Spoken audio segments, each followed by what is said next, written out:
Is this the beginning of the end for Keir Starmer's government? It's really starting to feel like it all is starting to crumble now, with Tulip Siddiq's resignation today and more calls coming in for Rachel Reeves to resign as a consequence of the market turmoil and crashing economy that is all going on. And Tulip Siddiq's resignation really just smacks of hypocrisy, because she was the anti-corruption minister who has had to resign for corruption. Now, we'll have a look at her resignation letter in a moment, and she claims no wrongdoing there, but is still resigning. I reckon that there probably has been some wrongdoing, given that she is resigning and she's just trying to cover for her reputation. But yeah, to resign when you are the anti-corruption minister for corruption is pretty hypocritical, and I think the electorate in this country are just absolutely fed up of the hypocrisy in general in this Labour government. You know, this comes on top of all of the stuff we had with Lord Ali, you know, before the general election, when they were sat on the opposition benches. You had people like Keir Starmer coming out saying, oh, we need to stop all of this corruption, we need to stop all of these dodgy donors influencing government. And then we found out about all the Lord Ali stuff. We had Sue Gray's son having too much influence in Number 10. All sorts. Angela Rayner using Lord Ali's flat, not declaring things properly. It has been absolute chaos since day one. It really did not take long for people to see the true colours of this Labour government and to see through all of the lies that they told before the general election. But what is actually going on with Tulip Siddiq? Well, it's a little bit of a complicated situation, but it's to do with properties that she owned and or accessed in London, linked to her aunt, who was the Prime Minister in Bangladesh, who was deposed last year. Now, her aunt is currently under investigation by the Bangladeshi authorities. The exact details of that, I'm not exactly sure. Not going to pretend to be an expert, and not going to pretend to be an expert on Bangladeshi comments. Please do tune in the comments if you are an expert on what is going on over there. But her aunt is being investigated over there for things to do with the properties that she owned and had access to there. But then this is about properties in London that Siddiq had access to and or owned, which were apparently linked to her aunt, and she may have been owning or accessing these properties illegally. It's complicated, but at the end of the day, she was having to resign because of an allegation of corruption, even though she's the anti-corruption minister. And the calls have been mounting for her to resign for days and days and days. This has been grumbling on for about a week, and the fact that Keir Starmer has waited until now, well, I'd say waited until now to make a decision, but he hasn't even sacked her. Okay, it shows very weak leadership from him. It's her who has had to resign. Let's take a little look at her resignation letter and see what she had to say. So she says, first of all, she talks about the advisor on ministerial standards, Sir Laurie Magnus, who apparently has done a report after she referred herself to the ethics watchdog and says that she hasn't done anything wrong. So she says, as you know, having conducted an in-depth review into the matter at my request, Sir Laurie has confirmed that I have not breached the ministerial code. As he notes, there is no evidence to suggest that I have acted improperly in relation to the properties I have owned or lived in, nor to suggest any of my assets derive from anything other than legitimate means. My family connections are a matter of public record, and when I became a minister, I provided the full details of my relationships and private interests to the government. After extensive consultation with officials, I was advised to state in my declaration of interest that my aunt is the former Prime Minister of Bangladesh, and recuse myself from matters relating to Bangladesh to avoid perception of conflict of interest. And so it goes on.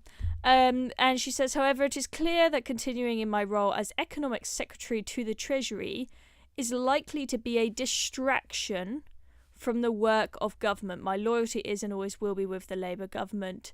I have decided to resign. So there she is saying, I haven't done anything wrong. I'm completely innocent, but I'm going to resign because my role would be a distraction from the work of government. All sounds a little bit fishy to me.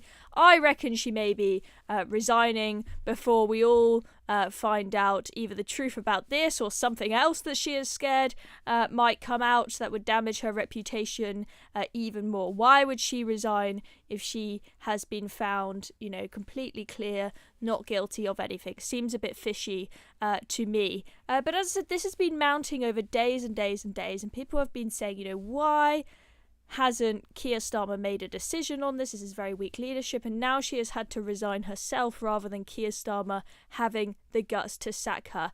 Regardless of whether she's guilty or not guilty, at the end of the day, this is a bad look for Keir Starmer and just adds to this feeling that it is all starting to crumble for Keir Starmer's government. And, the question is Rachel Reeves next? Will it be her resigning or being sacked next? Will she be the next to go? I saw Chris Rose tweeted this, which I thought was good. Tulip Siddiq has quit as Treasury Minister. 1 down, 1 to go. Kemi attacked Keir Starmer for divvying and delaying. She says it was clear at the weekend that the anti-corruption minister's position was completely untenable, yet Keir Starmer divvied and delayed to protect his close friend. Even now, as Bangladesh files a criminal case against Tulip Siddiq, he expresses sadness at her inevitable resignation. Weak leadership from a weak Prime Minister. Now, obviously, the leader of the opposition was going to come out and say something about this to try and get a little bit of a political gain out of it, but I think this is fair comments from Kemi Badenoch. Do get your comments coming in with your thoughts on this. I want to know if you guys think Rachel Reeves is going to have to resign or not. Keir Starmer currently says that she's going to be with him all the way to the next election, but things move fast in Westminster, don't they? But whilst you get your comments coming in, I do want to show you, I thought Stephen Barrett, speaking on GB News earlier, kind of summarised just how chaotic all of this is for Keir Starmer quite well. Let's take a little look at this. Stephen Barrett, welcome to the show, Stephen. Can I get your take quickly on the situation around Tulip Siddiq? Astonishing, is it not? That an anti-corruption minister seems to have been forced into resignation because of allegations of corruption. It took far too long.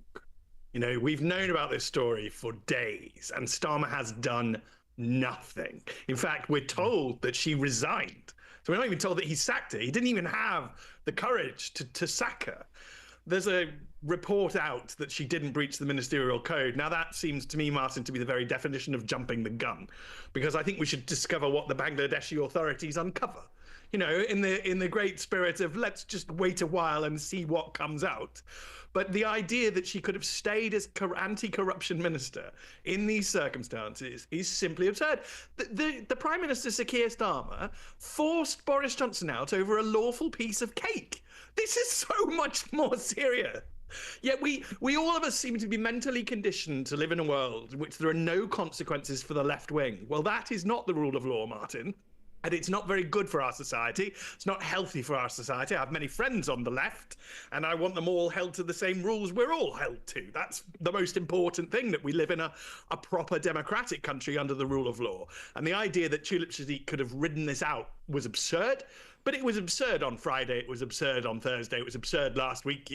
This is the idea that we get to Tuesday before finally something happens. It's just absolutely ridiculous. Here we are. This is the government, and 2 ministers in less than 6 months. The Chancellor teetering on the edge. I mean, this government is in a terrible position.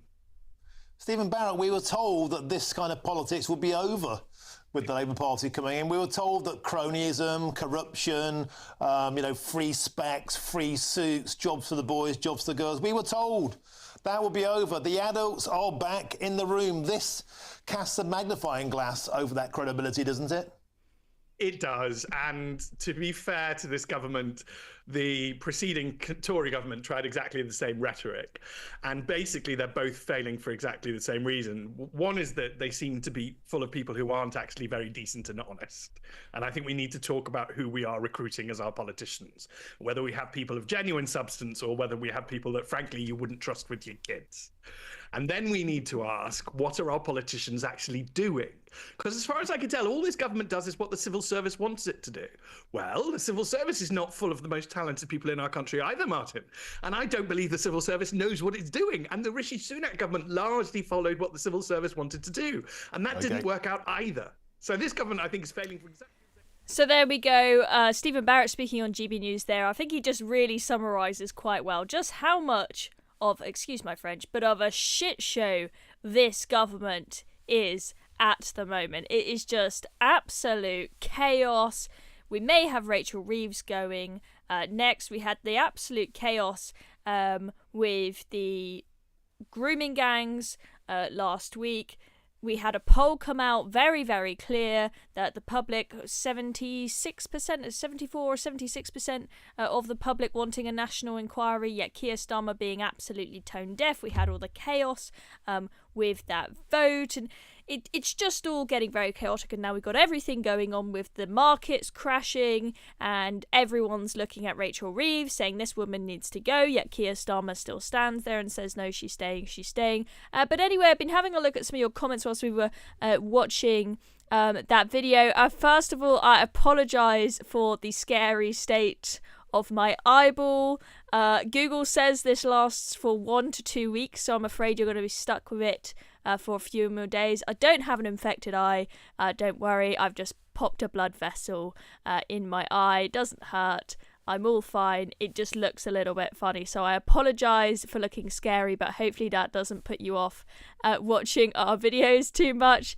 But just I brought up the grooming gangs there, and I saw this comment come in, which I think was good to bring up. So, C2K says Starmer has already responded saying she's welcome back in the future. She went as a distraction from the economy and rape inquiry refusal. So that's a good point. Maybe Keir Starmer is having her go now, even though she has supposedly not been found of any wrongdoing, because he needs something across the headlines that is going to distract from the mounting demands for a national inquiry. Now, you may be thinking that the grooming gangs thing, we had that vote on Wednesday, it's out of the news cycle now, done and dusted. Keir Starmer can just hope it dies away now. But actually, it is still, the calls are mounting. We had Kemi do an interview with GB News yesterday, which has caught a lot of traction. With her demands for a national inquiry, you had the Rotherham MP Sarah Champion come out yesterday and put out a 5-point plan for ending child sexual exploitation. She there demanded a national inquiry, U-turning on her previous position, clearly had become brave enough to stand up to Keir Starmer's party line. You've got Andy Burnham now behind a national inquiry. You've got the MP for Rochdale now saying he's open to the idea of a national inquiry. And we need to keep talking about it so it doesn't go away. Keir Starmer, this may, as much as it makes it look like his party's crumbling, it may be a nice distraction for him away from what's going on with the grooming gangs. Victoria says they need to give us a full national inquiry into the grooming gang scandal. We will not be pacified by a couple of heads on the block. By Rachel from Accounts. Wouldn't that be lovely? Rachel Reeves going and getting a national inquiry into the grooming gangs. We'll see what happens. Maybe we'll get it, but I can't promise Christmas for you all. And the thing with the grooming gangs, guys, is you just got to keep talking about it. Keep tweeting about it. Keep engaging with content you see come up on your feeds about the grooming gangs. Because if it's not trending, it's not going to be in the news, and it's not going to be on Keir Starmer's mind, because I doubt it's in his mind when he's not being questioned about it and pressured about it. Watching here says typical of this Liber government, and that saying Liber government is just becoming more and more common now. We're all saying it without even thinking about it, and it just shows how they have really really enforce this reputation that they're just a bunch of liars who cannot be trusted. This was meant to be the party of change. Now, what did change mean? Obviously, that's a vague word, but one of the key things was it was meant to be a change from Tory sleaze, from useless politicians that don't do anything, from politicians that break their promises. And I tell you what, you thought that the budget that we had broke a lot of promises, but it's starting to look like now that we may have to see a heck of a lot more promises broken, because Rachel Reeves promised us there will be no return to austerity under this Labour government. But now, after this chaos with the markets, they're now saying, look, you need to find another 9 to 12 billion quid because our debt servicing costs are going to be so much higher. It's going to be more expensive to borrow. You need to find more cash. And she is being told now, you need to cut funding wherever you can and be absolutely ruthless. Austerity is probably on the way. People are going to say this is a Liber government, and they are going to be absolutely fuming with Miss Rachel from accounts. What else have we got there in the comments? Outlaw says, now just waiting for the whole party to resign. We'll see what happens. As I think I think there's a good chance we may see Rachel go next. Now, when you have somebody resign because they are unhappy with the conduct of the Prime Minister as leader, that usually creates momentum and creates a spiral effect, and then you start seeing more and more resignations over and momentum starts to build until the Prime Minister resigns. This is a little bit different because this is her resigning because of her own conduct, but it makes it look like things are starting to crumble, like he hasn't got a very good team around them. Also, just there is a huge concern, I think, from the public and other people in Westminster that this is just a completely unqualified government. You've got Rachel from accounts. She hasn't ever run a business. She's worked in the private sector very briefly, claiming she was an economist, but then we find out she was just working at the complaints department at Halifax, but lived off the public purse most of her life. If you look at the whole cabinet, pretty much all of them have just lived off the public purse all their lives. Aside from if you consider James Dyson, he's not actually an MP, but he's the prisons minister. Yes, he is a successful business. Why am I saying James Dyson? I mean Timpson, not Dyson. Dyson is very angry at the Labour government. But yes, Timpson, he has some experience. But the rest of them, they've all just lived off the public purse pretty much their whole lives. David Lammy, when you think who are we going to replace Rachel Reeves with if she has to go? If we were to oust Keir Starmer as leader, who the hell would we replace him with? The talent pool is just so appalling. David Lammy, you want him? Nope. Angela Rayner? Nope, absolutely not. Yvette Cooper? Nope. I mean, they're all absolutely shockingly bad, and these people are just running the show. It is a clown show. It's an absolute clown show. It was a clown show before, and now it is even more of a clown show. Alison says Starmer is the biggest tool his dad made. I like that. I don't know if you guys saw Keir Starmer's press conference yesterday where he was talking about how AI is going to fix all of the country's problems. That's his new tagline now. Don't worry about the economy crashing. We're going to use AI. But you'll notice he did that press conference basically in a tool shed. I think he was just at his dad's basement because, his dad is a tool maker, as you may or may not have heard before. Ian says things are going to get worse with the boats keep coming. Yeah, we've had a few words coming out from the Home Office saying, we've done this many deportations. But the boats they keep on coming. And I think if and when the public start to see those numbers coming down, they're going to be furious with this Labour government. It's all of it put together. It's the sleaze. It's the hypocrisy. It's all of the scandals of Lord Ali and everything. It's the economy. It's the it's the budget with the crazy tax hikes that were, national insurance hikes, completely screwing over businesses and charities as well, who need to employ people who are feeling like they might have to shut down because of these tax hikes. They said they wouldn't raise taxes on working people. They did. It looks like we now be going to austerity. They said they're going to smash the gangs and stop the boats. No sign of that yet, really. It's all going very, very badly. Anyway, enough doom and gloom for today. I'm Chloe Dobbs. Thank you very much for watching. See you all next time.